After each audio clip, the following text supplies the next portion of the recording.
Εμείς θέλουμε την ησυχία μας, γι' αυτό άλλωστε και γίναμε μοναχοί.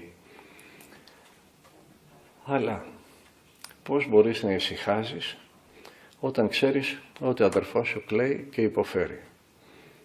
Πώς μπορείς να ησυχάζεις όταν ξέρεις ότι ο αδερφός σου πεινάει και έχει ανάγκη?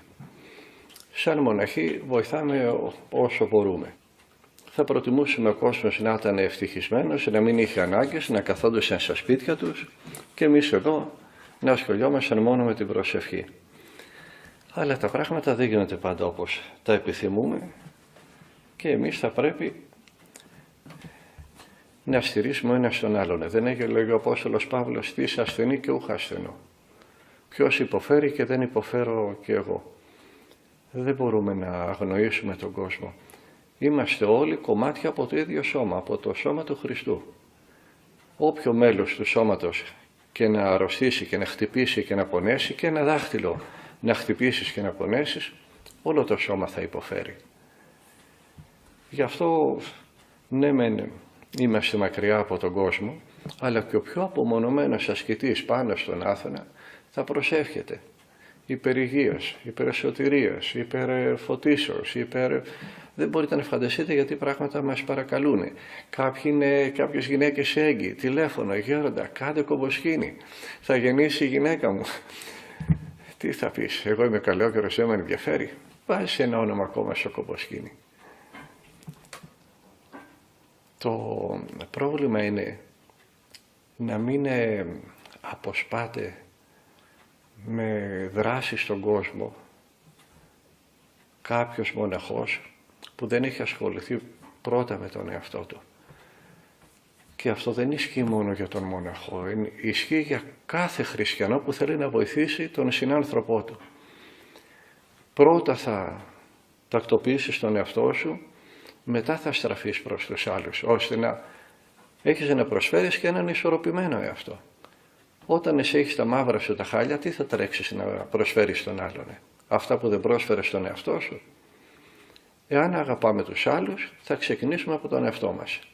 Αυτό κάνανε οι μοναχοί μιας εξ αρχής. Και ξεκινώντας από τον εαυτό τους, στραφήκανε μετά και προς τους αδερφούς τους. Ιδάλλως είναι η παγίδα από τον διάβολο. Τρέξε, βοήθα τον άλλον, τρέξε, βοήθα τον άλλον. Όταν λοιπόν ο διάβολος ότι έχεις αγάπη και ξέρει ότι θα προσφέρεις και δεν μπορεί να σε βοηθήσει από αυτή την προσφορά, κοιτάζει τουλάχιστον να μειώσει την προσφορά την οποία προσφέρεις. Είναι σαν κάποιον που θέλει να τελειώσει την ιατρική και ο διάβολος μεταμφιεσμένος σε αγάπη να του λέει κάθεσαι και διαβάζεις. Ο άλλος χτύπησε, τρέχει αίμα το χέρι του, πήγαινε τύλιξέ το. Ο άλλος αρρώστησε, πήγαινε δώσει του ένα χάπι. Και να βοηθήσει τον άλλον με βοήθεια που μπορεί να προσφέρει μια νοσοκόμα και να τον εμποδίσει να γίνει ένας γιατρός που θα του σώσει τη ζωή. Και αυτό νίκη είναι για τον διάβολο. Με το να μην σε αφήσει να γίνεις όπως χρειάζεται και να προσφέρεις περισσότερη ωφέλεια στους φίλους σου, στους γονείς σου, στους αδερφούς σου, στα παιδιά σου, χαίρεται ο διάβολος με αυτή την πρόωρη αγάπη. Λέει ο Άγιος Ιάννης της Κλίμακας, είναι ορισμένοι σαν κάποιον που κάθεται σε ένα πηγάδι με κρύο νερό, βλέπει κάποιον που έρχεται από την έρημο και επειδή έχει αγάπη ρίχνει το κουβά στο πηγάδι και βγάζει δροσερό νερό και δίνει στον διψασμένο και μαζί με το νερό του δίνει και ένα βατράχι που βγάλε από το πηγάδι. Εμείς λέμε βγάλε πρώτα τα βατράχια που έχεις μέσα σου και μετά πρόσφερε στον άλλον.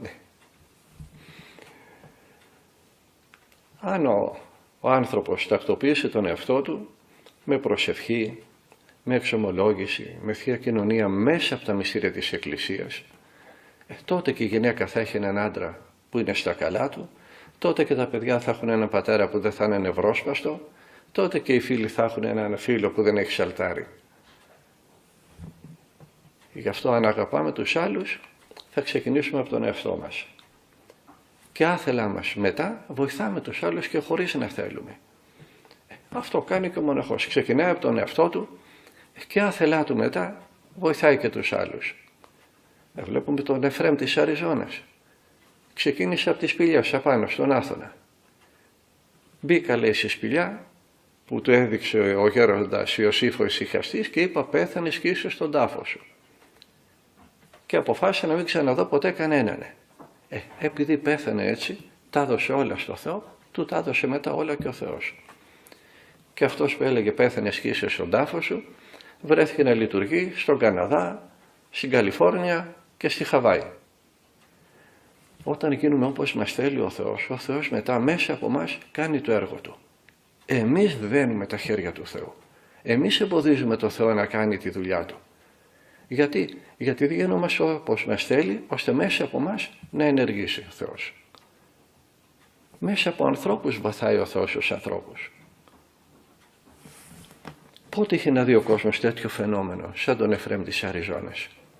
Ένα άτομο να έχει γεμίσει ή να έχει ιδρύσει πάνω από 30 μοναστήρια. Ένα παπαδάκι του Δημοτικού. Πάνω από 30 μοναστήρια. Από πότε είχε να δει όχι η Ορθόδοξη Εκκλησία και η Καθολική να δουνε τέτοιο πράγμα? Ένα παπαδάκι του Δημοτικού. Ξέρετε τι εντύπωση μου είχε κάνει? Όλοι οι τελευταίοι Άγιοι, ο Πατήρ Παΐσιος, ο Άγιος Παΐσιος, ακόμα Πατήρ Παΐσιος τους λέμε, τους γνωρίσαμε, τους αισθανόμαστε δικούς μας και τους λέμε ακόμα έτσι. Ο Άγιος Παΐσιος, ο Άγιος Πορφύριος, ο Άγιος Ιάκωβος Τσαλίκης, ο Εφραίμ της Αριζώνας, ο Παπαχαράλαμπος, ο ηγούμενος της Διονυσίου. Όλοι αυτοί οι Άγιοι, όλοι του Δημοτικού. Όλοι του Δημοτικού. Και εμείς μαθαίνουμε, στουμπώνουμε το μυαλό μας γνώσεις, γινόμαστε βιβλιοθήκες που περπατάνε και γνώσεις έχει ο διάολος. Τι να τις κάνει? Να τις βράσει και να τις βάλει μπλάστρι. Δεν σε σώζουν οι γνώσεις σου, σε σώζει η ζωή σου. Σε σώζει ό,τι βάζεις σε πράξη από τις γνώσεις σου. Πώς μπορείς να αγνοήσεις τον αδερφό σου? Είπε ο Εφραίμ πέθανες και είσαι στον τάφο σου, αλλά ζούσε με συνοδεία. Έκανε υπακοή σε κάποιο γέροντα. Είχε αδερφούς για τους οποίους μαγείρευε, έπλαινε, κουραζότανε, πεθαίνανε στην κούραση. Μέχρι σήμερα αυτή η κούραση είναι απίστευτη εδώ στο όρος. Δεν μπορεί να τη διανοηθεί ένας κοσμικός. Δεν έχουμε καν τις ευκολίες που έχετε έξω, ειδικά εδώ σε σκήτες. Δεν είναι ότι δεν έχουμε ρεύμα. Δεν είναι ότι δεν έχουμε δρόμους. Κάτι χρειάζεσαι. Δεν μπορείς να κάνεις κάτι.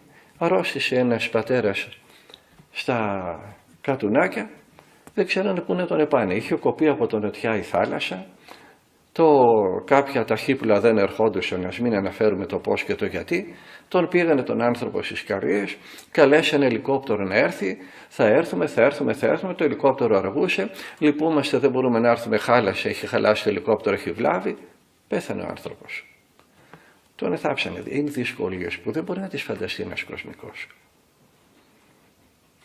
Και έτσι, ξεκινώντας ο μοναχός από τον εαυτό του, ξεκινώντας ο χριστιανός από τον εαυτό του, βοηθάει και τους άλλους. Είτε στο Άγιον Όρος είσαι, είτε στην οικογένειά σου είσαι, μόνο αν τακτοποιήσεις τον εαυτό σου θα βοηθήσεις τους άλλους. Διαφορετικά μην ονειρευόμαστε ιεραποστολές και αγάπες και έχω αγάπη και θέλω να βοηθήσω τον άλλον. Άμα θες να βοηθήσεις τον άλλον, βάλε φερμάρα στο στόμα σου. Άμα θέλεις να βοηθήσεις τον άλλον, άρχισε να λες Κύριε Ιησού Χριστέ, λέησέ με. Άμα θέλεις να βοηθήσεις τον άλλον, πήγαινε εξομολογήσου εσύ. Αν θέλεις να βοηθήσεις τον άλλον, άρχισε να κοινωνάς εσύ. Και τότε θα γίνει αυτό που λέει ο Άγιος Σεραφείμ του Σάροφ. Αν σωθείς εσύ, χιλιάδες γύρω σου θα σωθούν. Θέλεις, δεν θέλεις. Λέει ο Άγιος Ιωάννης ο Χρυσόστομος, δεν θα υπήρχαν ειδωλολάτρες εάν εμείς οι χριστιανοί ήμασταν χριστιανοί. Το πρόβλημα είμαστε εμείς. Δεν είναι έξω από μας. Δεν βοήθησε ο Ιωσήφ ο ησυχαστής. Δεν βγήκε ποτέ από τις σπηλιές του. Αλλά δημιούργησε ιεραποστόλους. Από τον Εφραίμ τον Βατοπεδινό, από τον Εφραίμ της Αριζώνας, τον Ιωσήφ τον Βατοπεδινό, που με τη σειρά του δημιούργησε άλλους, τον Εφραίμ της Αριζώνας, που με τη σειρά του δημιούργησε μοναστήρια και μοναστήρια Και ένα σωρό άλλος ξεκίνησε ένα έργο που δεν θα σταματήσει ποτέ. Γιατί ένας άνθρωπος έγινε όπως τον ήθελε ο Θεός. Εμείς είμαστε το πρόβλημά μας και γινόμαστε και πρόβλημα για τους άλλους.